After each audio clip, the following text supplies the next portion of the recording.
My name is Fred and I'm going to be taking you guys through a quick breakdown of how I created this 3D illustration based on the amazing concept by Loish. Alright, so here is the concept we'll be using for this breakdown. This is a concept by Loish called Flourish, and it is on her website. You can find more about her and her artwork at loish.net. There is an insane amount of high quality concepts here, beautiful work, absolutely some of the most inspirational stuff I've ever seen. And yeah, go check out her work. So before we actually get started here, I just wanted to preface this video by saying that I am by no means a hand-painted artist. I do not consider myself a hand-painted artist, and I'm actually looking into developing those skills, but as of right now, this is mainly going to be a trick that I use to get that kind of hand-painted look while using the concept and then doing a bunch of cleanup after the fact, okay? So the process is going to be mainly focused around projection and using our model here to basically get as much accuracy to the concept as possible in terms of the forms, so that we can then take the original concept and project some of the paint information onto these pieces. Now obviously this isn't going to work 100% as well as you might think, because it is quite difficult obviously from one perspective, especially when we're lining up the concept to the model, to get everything to project beautifully and cleanly, right? So that is the hand painted aspect, is once we've projected everything onto the model, we will have a very long and slightly tedious hand painted task of cleaning everything up, okay? So we're going to be sampling a lot of the concept colors and just kind of cleaning up where the angles break. Okay, so that is our goal for this tutorial. Again, I wanted to just make sure that you guys know this is not a hand-painted tutorial, but more of a combination of projection and hand-painted elements. Alright, so let's get started here. Now, if you're more interested in how I did some of these other projects, I just wanted to explain that some of this work was done pretty much the exact same way as the workflow we're going to go through today. In this project here, I went through the same process. It's all about the modeling, making sure everything is lined up nicely, and we went through the projection process as well. So all of this stuff was done the same way, using the concept and getting that accuracy. Now for other projects such as this guy here, or even this other guy as well, or some of these other ones I've done, what you'll notice about these is that they actually don't have any sort of color blending. So the main thing that we're focusing on here is just getting the distinction of the colors, given the fact that these lines and everything are so graphic and so, you know, sharp. So there is no blending between colors, which is really where the time save comes from. So this is another approach where I go full-blown 100% all hand-painted myself. Like, I do not use the concept for projection at all. This is mainly just me going in, picking colors, filling in the objects, finding the forms based on the concepts, and again, making sure that our model and our concept is lined up as nicely as we possibly can, and making sure we have a good match so that we can achieve this look. But these workflows are going to be very different from one another, given the fact that this is a projection method and this is more of a traditional hand-painted, well, not traditional, but definitely more of a hand-painted approach, okay? So let's go through that. Alrighty, so here we are in ZBrush, and this will be the beginning process of our modeling. I just wanted to show with full transparency what our model would expect to look like by the end of this. Now, in the case of transferring 2D images into a 3D space, a lot of the time the proportions get skewed or kind of messed up, so we do our best to try to adjust for the difference between 2D and 3D. But at the end of the day, you might have a model, and most likely this will happen, where everything is kind of broken in the back part. So that's okay. Again, our main focus is to maybe get a little bit of a pan here, maybe get to show obviously that we're in the 3D space, but our main target is going to be the angle of the concept and aligning that as much as we can. Obviously, it's a nice little fun exercise to try to take that 2D concept and transfer it as best as we can into 3D and making sure we have a lot of dimension. But sometimes that becomes a challenge in terms of matching, which at the end of the day is our main priority, okay? I will be walking you guys through the steps as to how to do this. It is not a pre-recorded video where I, show my entire sculpting process. I will be breaking down the steps as to how to get there, okay? So let's go through that process. Alright, so the first thing that we're going to want to do is get our concept set up here and make sure that our lineup is as good as we can get it, okay? We're going to go through some timeline tricks and, yeah, just get everything lined up. So first thing you want to do is go to texture. We're going to go to texture here. We're going to import our actual concept. So let's go to do that, import here. So I've actually imported two versions of the concept, one with the model cut out the actual body cut out so that I can have the option of working on the body without being distracted by the leaves. And you'll see why we need all the space around it and everything. And then one of the actual concept and everything included, so that when I wanted to do the lily pads and the leaves and everything like that, I have the option to do that. But we're going to start with the body. So we're going to import this, and we're just going to turn this spotlight on. We're going to add this to the scene.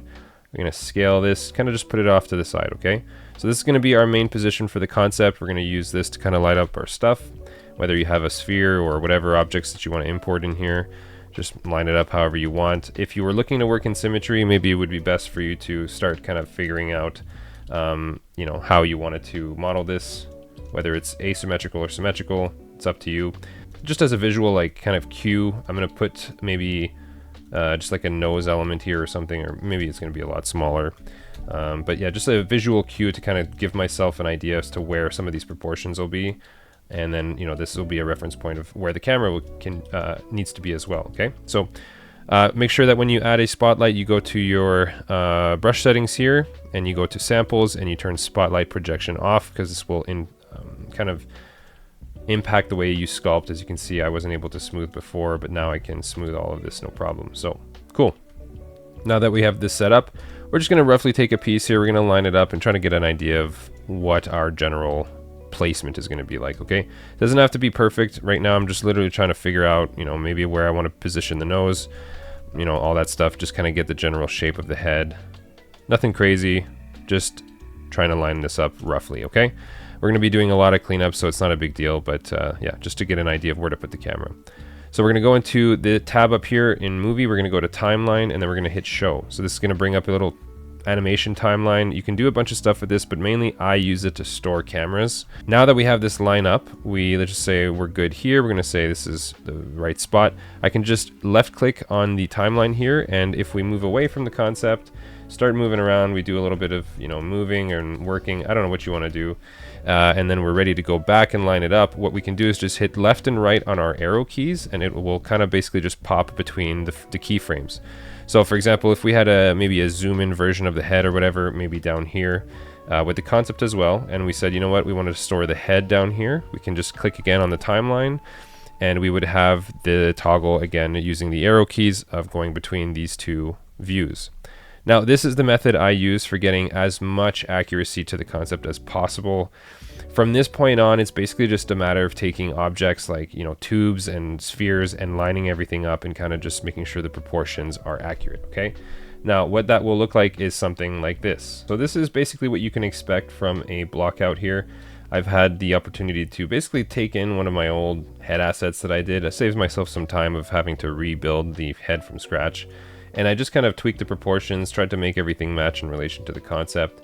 But for everything else, it was, yeah, a matter of inserting primitives, trying to get the general form of everything. Obviously using the concept again, so if I hit left on my keypad here, or right, just to kind of get the keyframes. I only have one, so this is all we're going to see. But as you can see, things are lining up pretty nicely. I mean, I have a few pieces of, like a few spots that are a little bit different, but to be honest, I'm not too worried about that. They're so minor, and I could do a little bit of nudging, but not the end of the world. So once you have this timeline pretty much set and you want to save it, obviously you're going to be shutting your machine down once in a while to kind of, you know, obviously take a break and stuff. So how do you get this back? So to me, honestly, it's a lot easier to essentially line up the concept to the model than it is to line up the model to the concept, because if we're lining up the model to the concept, what happens is that, you know, there's a lot of this happening. There's a lot of rotation. We're working in 3D space, so I'm doing my absolute best to see where we were before. See, I got a pretty good spot here, and that didn't take me too long, which is nice, but there have been times where, my gosh, it has taken me so long. So what I mainly focus on is not worrying about the concept just yet. I'll save the views in the timeline here. So like I said, this is me coming back to it, right? So we're going to go into movie, and we're going to go to save, and it's going to save our timeline. So you can save this out as long as you look at your document settings and you are aware of this number here. When you have this document set and you re-import this timeline, everything should be lined up the way you would expect. But what you're actually going to see is you're not going to have the texture in here yet. You're basically just going to have this view of the model that you've done from the previous day, and then you're ready to go again, start again from that point. But what we're going to do is bring in the concept, Okay, so we're going to go to texture. We're going to bring the concept back in. Obviously, I already have it set, so for me, it would have been a matter of maybe it was over here, maybe it was scaled down or whatever. You know how it imports it? It goes into the middle of the scene, whatever. So my job now would be to take this concept and just line it up to the model, which to me, like, given the fact that it's just a 2D space, we're just worried about scale and rough position here, right? So luckily, the other option took me not a lot of time, but I feel like this is still a lot easier to do than to do it the reverse way. Okay, so once you have that set, you're ready to go again. You can start doing the rest of your modeling and continue with the hair or whatever else that you're doing. Okay, but this is our first step, and this is how to save our timeline, and now we can kind of see how the progression will develop. Now, at this stage of the modeling, I'm not going to be going through every step of the process because I think a lot of people kind of understand how to do the modeling, but I wanted to show what the stages you would expect to see are in relation to this, at least for my workflow. So like I said, the first stage is to do a block out. You can get some really rough meshes in here, just kind of get really some really soft and clean and low poly, and then just kind of maybe use some dynamic subdivisions. But yeah, we're going to keep it low and simple for now, okay? And then eventually we're going to start taking those pieces and we're going to dynamesh things together, okay? So whether you want to make this, whether you want to maybe keep the head detached from the body or whatever, that stuff is kind of up to you. See, I obviously could have done that given the fact that there's kind of minimal visibility of the back here, and we'll probably have a bit of hair covering all this stuff. So however you want to split this up is up to you. But you'll notice, for example, like I dynameshed the body here, right, and this one leg, but I kept the leg and the two arms separated here. For me, I just felt like that would have been a lot easier for UVs. It would have been a lot easier for, dealing with interactions with the body, for example, and the hand, and just to kind of get a more separation in the UVs mainly, and just kind of trying to be strategic about how I'm going to be doing this, okay? So this would essentially be the kind of next step in terms of the modeling for a character or whatever it is that you're doing. Now, again, this isn't a modeling tutorial, this is just a breakdown, so I just wanted to show you guys how I think about doing these things and kind of approach the entire workflow. Alright, so once that is done, we're going to move on to the hair, and it's going to be, again, the same process. We're going to make sure that our model is nice and lined up, and let's just use our camera views here to pop it in, and we're just going to keep doing the same thing for these strands. Obviously some of the concept was blocking out where the strands were going, so I had to basically pretty much imagine where everything was going to finish or kind of go to. Obviously it's messy at the top, but I don't care because I'm not going to be showing that, so it's not a big deal. You can skip that stuff. Now there's going to be some additional sculpting that needs to be done, so obviously we have some we can use some brushes like the Damn Standard, Age Polish, all that stuff. Geoforms brush is really nice for some kind of round, soft shapes, but I would say that the goal here is to try to keep things as clean as possible. As obviously I have a few little spots here and there that could be cleaned up, but yeah, that can all be done through the sculpting. But yeah, we just continue the process, and then eventually we're going to be good to go to get the leaves started. And then it's pretty much going to be more of the same, let's be honest, okay? So let's move over to that too and take a look. Alright, so this is basically what we end up with, and yeah, the modeling was pretty simple for these leaves. I think what I ended up doing actually at the end of the day here was I had a few kind of reused leaves and stuff like that I had created, so I mainly put some off to the side and made one master leaf and one master kind of lily pad, and then one of these kind of round ones, and then I basically just took them, placed them in where they needed to go, did a little bit of proportional adjustments, and we moved them around, and again made a match to the concept. That was our main goal there. So I've adjusted the concept to the full concept here just to show you how everything is kind of lining up. There's a little bit of discrepancy again, a little bit of wiggle. It's not the end of the world. This will still work beautifully for us, and I'm not too worried about it because we're going to be treating it pretty much element by element here, leaf by leaf, and then we're going to skip over to the body, do the hair, all that stuff, okay? So that is our main goal here. But yeah, once everything is done, you essentially get something roughly that looks like this. So now what we can do is pretty much focus on getting our UVs done and getting this into Substance Painter, or getting a mesh to work with us for Substance Painter and start doing our texturing. Cool.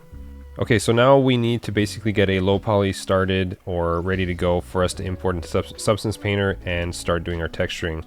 Now, obviously, I'm not going to spend time doing retopology for all of this stuff. This is going to take way too much time, and this is not my goal or want even for a project like this. This is going to be a kind of a quick in and out. I want to make sure that this is going to be quick and dirty, rough, and just enough that we can get something to work with. Okay, we have no organization tricks or anything to do. It's mainly just we got to get something to work and get out of there. So what I would recommend in the modeling process is to make sure that whatever object you're working with has subdivisions. Okay, so that's going to help us a lot to do our low poly, because at the end of the day, we have two options really. Okay, and I went with option B, but option A is you actually take all of these, let's say, lower poly meshes. We could go down to maybe this level or this level here, and then we take this out and we bring this into Maya as our low poly. And then once we are ready to go with all of these pieces done the same way, we'll go down to, you know, subdivision, whatever, for all of them until we're comfortable with the form being there. We would then do a bake. So essentially we would come back into ZBrush, take out all of our high poly pieces, and we would export that FBX as our high poly, and then just kind of, you know, do our proper bakes. So you do still have to think about how you're going to organize your objects, whether you want all the lily pads to be on one UV tile, whether you want the body to be on one UV tile and then the hair on another. That's really up to you. What I ended up doing was having as much, not as much separation as possible, but like I had the foliage on one texture set, I had the body on another, and I had the hair on another, just like I explained, just for ease of use and simplicity and stuff like that. So now, if you do prefer to do your UVs in ZBrush for some reason, I don't know if that's your thing, it's not for me, I would prefer to do mine in Maya. So yeah, like I said, I just went with option B, which for me is essentially just going down to a subdivision that is somewhat low, like maybe, you know, maybe, but somewhat low and somewhat high, so that I'm still kind of retaining all this detail. But the main things that you have to consider too is like, does it deserve a bake because of the fact that we have all of this sculpted information? Most of the time when doing a project like this, the detail aspect of it isn't really going to come into play. So like this kind of finer stuff might or might not disappear. To be honest, for me, I mainly like having it in the model because it supports some of the subtle lighting that I might be doing in the rendering process. But mainly for me, it's also, you know, I want to make sure I have a nice render to show, and it's a good exercise just for the modeling aspect of it. But to be honest, there's going to be some things that are going to kind of disappear in the painting process, so I'm not really too worried about retaining this detail and getting some kind of really refined bakes where I have a low to a high and everything like that. So I think I went with something like maybe like this here, where it was kind of around 41,000 points. And yeah, I would basically take this, or maybe even this one, I can't remember, but it was one of these two, and take this, export this out, and I would do this for every single piece, and I would bring it into Maya, and I'll show you guys what that looks like in a bit here. And then we would do all of our UVs like that. And same thing with the body. I think I went down to kind of something lower, like, well, for the body it was a little higher and it was totally fine, but you know, I could go up to maybe this level here or this level here and everything was fine for kind of unwrapping. But yeah, I wanted to make sure I could just get something that kept all of the nice kind of larger forms and secondary forms without kind of sacrificing the silhouette too much, okay? So it's really up to you how you want to do this. I'm just trying to show that there's a few different options, but mainly I wanted to make sure we are keeping the larger stuff intact as much as possible, okay? So let's go over to Maya and check out what we have there for UVs. So now that we have our meshes imported into Maya, what we're going to do is try to figure out kind of what our texture sets are going to be. So for this one, I think I mentioned before I would want the lily pads to be on one, like all of the foliage to be basically on one texture set, then the hair on another, and then the body in a different one as well. Just for kind of ease of use and manageability of files and everything, okay? So like I said, once they're all imported, we're going to go one by one. What you can do here is a quick little trick. Let's just say you have all of these pieces here. Just hit F8, go to face mode, select every single one of the faces in this scene here, I guess for all of these pieces. It, you know, depending on how many objects you have or how dense your scene is, it might take a while here, so give me 1 second. All right, so everything is selected. Once that is good to go, you basically can just go to UV, and then we'll do a camera planar. Now I'm not going to do it, or sorry, a camera base planar. I'm not going to do it right now because I already have the UVs done, and I kind of want to show you guys what this looks like. So let's select all of the objects, go to UV editor, And yeah, so basically all I did is I took the the objects, and I gave them this UV seam, obviously. I sliced them in half, you know, the bottom half and the lower half. Honestly, you could probably delete the geometry that you don't want just to make things a lot lighter for us in the scene, or like in Substance Painter. I didn't even go through that process, so I didn't bother. But anyways, this is what your kind of UVs should look like. Very rough. I just did a auto pack. You know, I don't care about directionality or anything like that. It is just to get these in the 0 to 1 UV space and ready to go to start texturing. And obviously I did this for all of these objects, body included. I put the eyebrows and eyelashes in here as well. So again, we're looking for something quick and dirty, nothing clean, nothing production ready. This is just a quick in and out kind of method, okay? And then once that is all done, I think there's going to be one last step, and it's essentially just we're going to go and do this for every object, but we're going to go to F8 again. We're going to go to edge mode, and we're just going to make sure all of our edges are nice and smooth, okay? Now this is going to make our mesh look a little bit more as expected in Substance Painter, and it's going to kind of keep our model smooth. So we're going to go Shift, right click, soften edge. Just give it a second to process. Some of this might take a little long, depending on how dense your meshes actually are.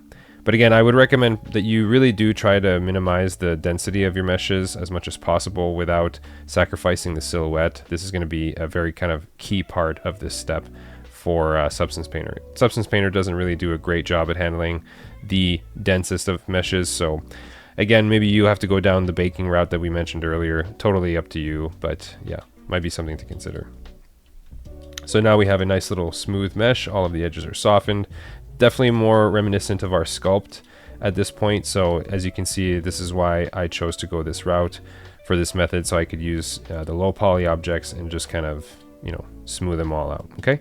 So once the UVs are done, we're going to be ready for texturing, which is essentially just going to be kind of the main, I'm assuming, which is the main part of this breakdown of what people would like to see. I guess I should probably preface this too by saying that you know, we're going to need to do stuff like in the Substance Painter setup, so obviously assigning a material for each texture set and all that stuff. But this is not a Substance Painter tutorial in that sense, so I'm going to assume there is a bit of basic knowledge as to how to get your meshes into Substance Painter, and, you know, getting a project set up and whatnot. Okay, we're going to keep it super simple and light for this breakdown. But yeah, so just distinguish your texture sets, maybe color code them, it's up to you. Make sure that they are named in your outliner, and then you should be ready to go in Substance Painter. So let's hop over there and we'll get started on that. All right, so here we are in Substance Painter and we have our model. Now I've decided to separate all of our texture sets into different Substance Painter scenes and files. I find that it's going to be a little bit lighter for me to work with, and, you know, organizationally, this is going to be a better approach for me. So we're going to start with the body, and what we need to do first is actually bring the concept in. So we're going to go to our project tab here in our assets tab, and you'll see that I have two of them. They're just, it's a duplicates, they're duplicates. I could probably just right click here, delete, and then we have our main one, so that makes it a little easier. So to import a resource or to import a concept, you just hit this little plus icon, go to add resource, go to your, you know, location and do an import. And obviously I would label these as to how they would be categorized. I would make sure that it is categorized as a texture upon import for the concept. And then you can say, I want it imported to our project or to your library permanently. I don't think you would want that, but yeah, just something to keep in mind. So once we have the concept loaded in, we're going to create a paint layer here. We're going to go hit 3 on the keyboard here. And you'll notice that what this brings up is this kind of white border, this white box. This is our projection box. So to actually get the concept into this, we're going to have to scroll down in our paint layer all the way down here. We're going to alt left click the color, and we're going to insert the concept into this projection or into this base color slot. So you'll notice we have now the concept in the background, or it's kind of just hanging around there. So to control the concept, you basically hit S, or hold S essentially. Right click is zoom in and out, so right click forward and back is zoom in and out. Middle mouse is to pan, and I think if you want to rotate you can do that too, but honestly I just do you know, zooming in and out and repositioning this way. But yeah, I wouldn't want to rotate if I were you, to be honest.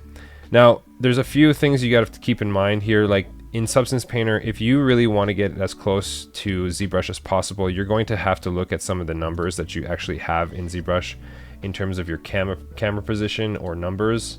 So focal length and field of view, you're gonna have to make sure that that is a match to ZBrush as much as possible to get the accuracy that you've been working so damn hard on this whole time. But for the most part, I think it's pretty close already. I haven't really changed anything, but by default, we're pretty close. Now, I did mention before, we are looking to do a piece-by-piece kind of projection here. I want, obviously, a lineup of everything as much as I can, but that's mainly from the modeling standpoint. From the texturing standpoint, I'm going to do it like one arm at a time, or then I'm going to go skip and do the body, and then I'm going to do the head, and then I'm just going to kind of blend things together because, yeah, that's just, I guess, the way I like to work. You'll notice, too, I'm kind of limited by the camera move right now, so let's just go back to brush mode for a second. I'm limited by the camera, so what I'm going to do is actually go to this, let's see, the camera option here. I'm going to go free rotation because to me this is going to emulate more of like a ZBrush camera, which is going to allow me to line things up a little bit better and give me a bit more freedom in terms of positioning the model to make sure our projection works as good as possible. So once that's set, we're going to go back to projection mode, and I'm just going to give you an example of how I would start this. So with that paint layer selected, basically I'm going to start kind of doing the face, for example. Now you'll notice how the projection is great for the beginning, and it's like we're going to get some nice information. It's going to be very accurate, but you'll notice how messy and actually kind of broken it is. And this is where the like hand painted aspect of it comes into play. And yeah, this is where all the kind of tedious stuff starts showing up. So here's the rough lineup of the head to the concept. And really all you got to do at this point is go to the projection mode and basically just start brushing onto the model here. You'll notice the concept kind of starts showing up, which is great. It's what we're wanting. And yeah, just try to get as much information as possible onto the element that you're trying to work on. So obviously our focus is the head right now, so that's all I'm doing. Now, once we have this done, we'll go back to hit 1 on the keyboard, and you'll just see how absolutely broken this completely is, right? So this is the part that requires a lot of rework. What I'm going to do from here to kind of clean this up, given, see how much skewing we have. We have the eyelashes projecting to the face. We have the hair on top of the head here. So given the fact that the hair will be, it's obviously separately modeled, we're going to have to make sure that this hair is gone from the actual head itself. So this is going to be the hand painted aspect that we use to fix this. To actually do this, it's quite simple. You basically just hit P on your keyboard and it will bring up this little kind of sampler tool, whatever, and you just you left click on there, and you'll be able to essentially brush on the color that you just picked onto the all of this projection stuff that you did. So now this is where you're going to need to be selective about the brush you use, the kind of alpha you use, to make sure maybe you have some nice blending and stuff happening. We don't maybe want it to be full flow, like reduce the flow, reduce the size. Right now I'm using my mouse to demonstrate this, but this is going to give us some nice opportunity for blending, and I can kind of just sample, nearby colors and kind of do a bit more of this sampling to kind of clean this up and blend this in nicely. Now, this is the tricky part. This is the, very difficult kind of tedious part and cleanup. With a concept like this, given how many colors there are, you're going to have to be really careful and make sure that the blending is appropriate, and, you're being true to the concept. We don't want to lose the nice blend of colors that we have. If I hit C on the keyboard here, we're actually going to go straight into the base color mode, and you'll see that this is mainly what we're going to be working in, okay? So this projection method, it doesn't have any sort of other input maps. This is all we're looking for. So yeah, it's again just continuing and sampling areas, and we're just going to, obviously you can use your stylus, but we're just going to sample some areas and kind of try to get a nice blend and clean up. Eventually, after all this is done, removing elements, blending, getting some nice colors in there, you get up with something quite nice. I'm going to turn everything on here, and we're actually just going to turn on the face. I think that was the first layer that I had going on here. So let's turn that on. Give me a second here while it loads. All right, so after it loading, this is kind of what the result I got. I tried to remove as much of the kind of other crap that was in there, like the hair, like I said. The in-ear stuff I didn't really care because it was going to be blocked by the hair as well. And then I just kind of went in there and I just kind of cleaned up just the mouth and pretty much everything. But again, I didn't really focus on anything in the back, just whatever was visible pretty much. So what you end up with is something like this. I did it with the entire body too. And then we have obviously the fingernails that I have added in here. This was, I guess, the facial hair, like the eyebrows and eyelashes. This one didn't really need a projection. This one was mainly me just kind of going in, sampling colors and doing it all manually. And then we obviously have the arms here, and this is, and I think also I had the leg in here.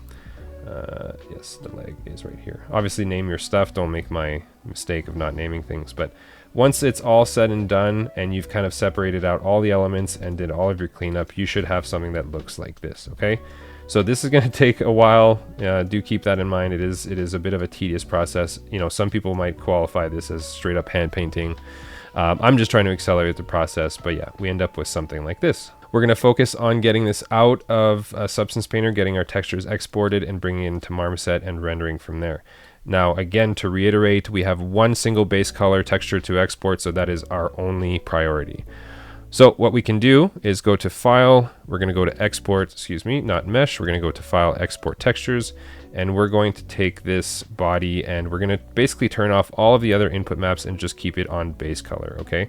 So once we have it set to base color, go to your global settings, basically hit your output directory, find where you want to set that location, and basically just export whatever export preset you had set, right? So if we have our body, my project was set to PBR metallic roughness, so this is what I'll be exporting, and then you hit export and you're good to go. All right, so let's get over to Marmoset toolbag and take a look at how to set all the shaders up and everything for that. So now that we're in Marmoset, we are ready to start setting up our textures and our materials, which are going to be very simple and nothing complicated at all, okay? So we have the model loaded in. We're going to go to the body material itself, and we're going to go to our albedo map, and we're going to set this, and we're going to import our textures. We're going to go textures exported. You'll notice our base color is right here, so let's just hit that, and this is what we get. Now again, we have some reflections coming in from the roughness. We're going to kill all of that, so we're going to get the roughness pretty much all the way up. We don't need any of that stuff. And we're also going to set this, now this is going to be up to you if you wanted to kind of add some extra lighting in this or not. But you know, you could go straight unlit and just go straight to the concept color and basically rely on 0 colors. That's totally up to you. We're going to import the hair here as well, just to make sure this is in. So let's go to our FBX and we'll go into the hair here. And it's going to be the same process, but you'll notice it comes in with a material, which is very useful. We're going to go into our textures here as well, grab the hair base color, and yeah, so same thing, kind of reduce the roughness there. But for me, for this project, I decided to actually go with the Lambertian mode, and I actually ended up making some subtle adjustments to the lighting, but it was just mainly to support what is already there. Now, I basically just took the lighting scene itself and I just increased the brightness a little bit. And to get that vibrancy out of the materials, mainly what I did is I took the albedo map and I plugged it into the emission. So if we turn on the emissive map here, you can basically take the exact same map that you had and plug in the emissive. And what it essentially does is that it kind of just accentuates the colors that you have in the diffuse map. You can increase it to your liking. It's almost like a glow to your colors or whatever, but it gives you some really nice vibrancy. Now, as a trick too, you can take this texture that is our base color, go into Photoshop and maybe increase the saturation so that when you plug it into the emissive, it actually creates a nice kind of like more vibrant, you know, effect, more contrasty, more saturation. But that's up to you if you want to do that. So yeah, this is what we do for this setup. You know, same thing for the hair. We'll just plug that in as well. We'll go to emissive, turn that on, grab the emissive base color, and then just kind of reduce the intensity until we get what we're happy with. Okay.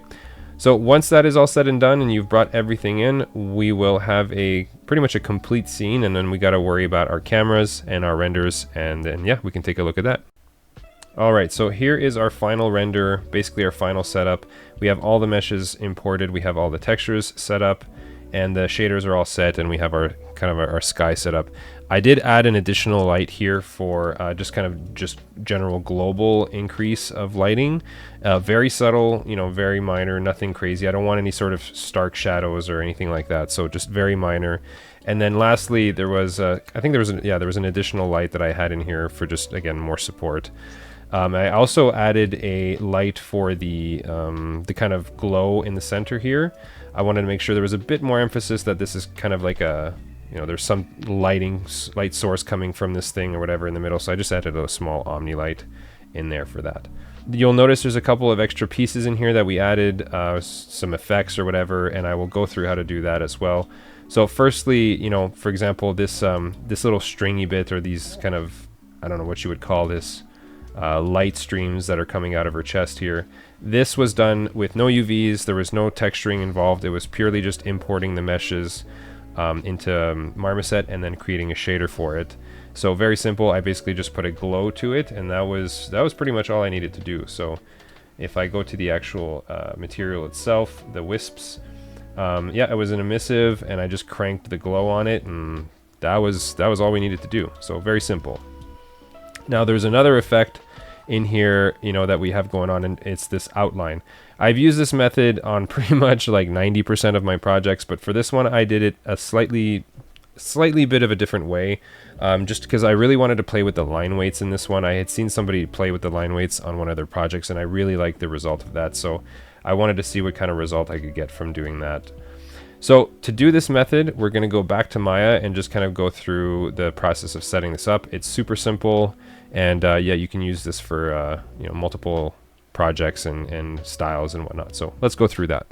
Alright, so once we are back in Maya, let's work on the outline mesh here. So we're going to take the body folder, we're going to duplicate that. I'm going to hide everything else, and I'm going to combine these objects into one. So we're going to make sure we're in object mode, combine this stuff into one, delete history, freeze transforms. I just did a shift right click. Sorry, if you wanted to find it, it's shift right click combine. I obviously have all of this hotkeyed, but yeah. So reduce it down to one single object, and now what we have to do is basically flip the normals. Okay, so we're gonna do again, I have it hotkeyed, but if you want to find it, you got to go all the way to face mode, select all the faces, shift right click, and then we're gonna do face normals, reverse normals here. Okay, give it a second. It's gonna flip it. It's gonna look inverted like this, which is good.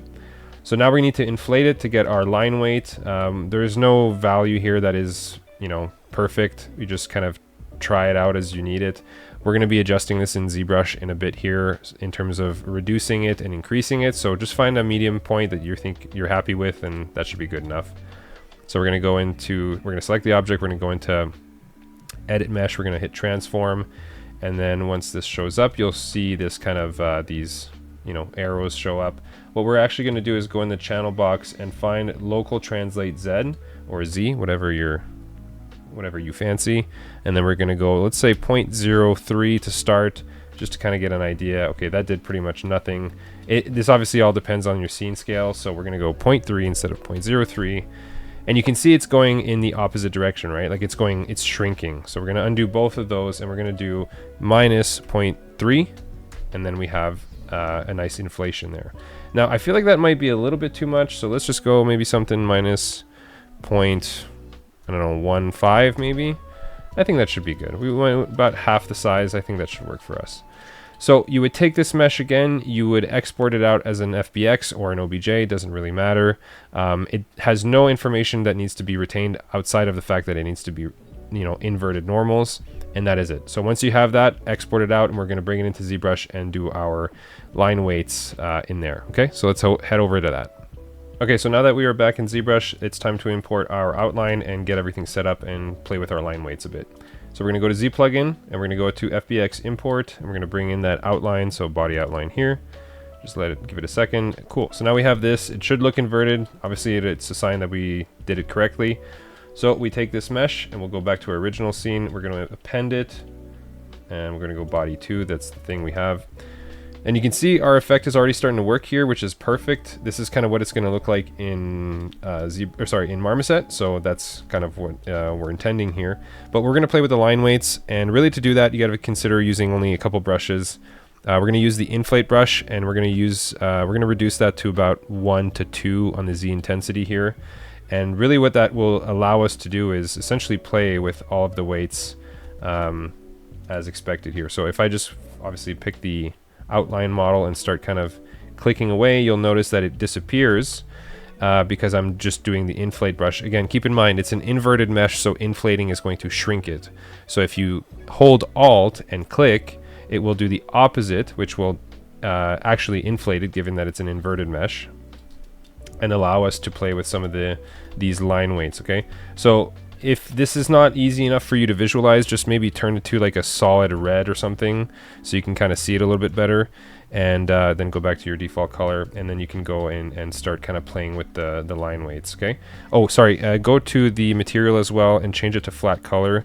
That will make this a lot more visible. Excuse me, we want to change it to red as well, so let's change that like that. Okay, so now you can really see the outline, and you can get an idea of what all of this is going to look like. Okay, so make sure to stay in flat color or else you're going to lose the visibility here. So anyways, with your inflate brush, you can just go ahead and maybe reduce some spots, inflate some others, you know, play with the line weight however you would expect it to be.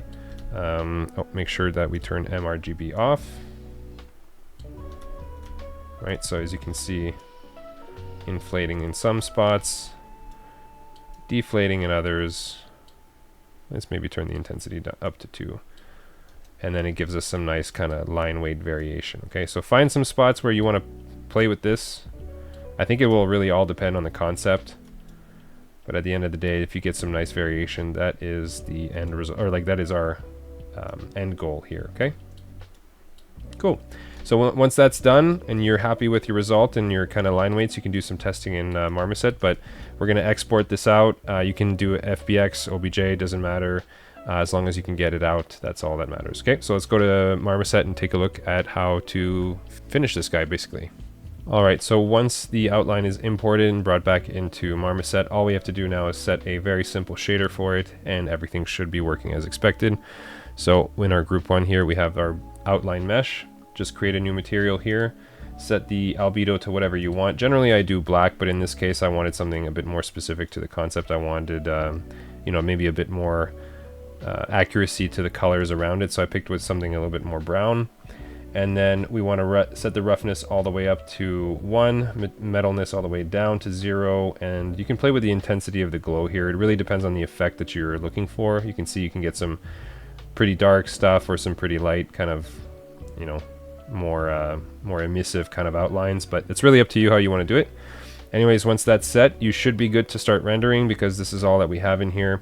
As a last little bit of information in regards to, you can see there's a background here. The background was the same thing as I did for the body and everything. I tried to line it up as best as I can. If I go to my perspective camera here, you'll see it's basically just a big blob that I had cut out and lined up with the background and started kind of painting some stuff. So I painted out the, I added some more leaves, maybe some more lily pads that were kind of showing through in the back here. Basically everything that I saw in the concept, I added in. So yeah, that was my goal with that. And like I said, we're ready to render. So you just got to set up a few cameras and get some renders and then call it a day. Now, if you wanted to set a few videos as well, you can do that too. I'm going to go through a quick process for how to add those. I have a side pan here, and I also have a zoom in. For example, the zoom in is basically just, it's a simple zoom. I will show you how to do that. So camera starts in the center here. If you select the actual zoom in camera, you'll notice I actually have some keyframes set on the transforms. And very simple. You basically set the camera all the way to the beginning. You start, you hit select the transforms, obviously, hit the keyframe button, move the timeline all the way down to maybe what you're looking for, maybe 10 seconds here, and then set another keyframe for the position of where you maybe zoomed out the camera to, okay? And that effect will essentially, like for me, as you can see, I set it to about, was it 8 seconds here? So I also have a pan. The pan is also working with the zoom out. You can do that separately if you want, but it's up to you. Yeah, and that's the kind of effect you get, and then you can render that out and we're good to go. Cool, so once that is all said and done, this is the result that we get, and you can see how accurate we are to the concept. There are a few differences, but that's, you know what, that's kind of what makes it yours, and it's, you'll find the enjoyment out of kind of making some parts unique and stuff like that. But whether it's intentional or not, as long as you got pretty close to the concept, I think that's all that matters. I hope you guys found this informative. You learned a few things, learned a few tricks along the way. And yeah, thanks for checking it out.